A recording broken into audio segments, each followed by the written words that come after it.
ልክነ ጌታዬ ልክነ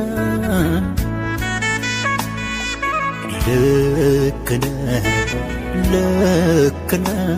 አምላኬ ልክነ ስትከፍተው ልክነ ስትዘጋም ልክነ ስትፈጠን ልክነ ስትዘገይም ልክነ ግን የሚሻለው የሚበጀው ከሐሳብ ጋር መስማማት ነው የሚሻለው የሚበጀው ለፈቃድህ እጅ መስጠት ነው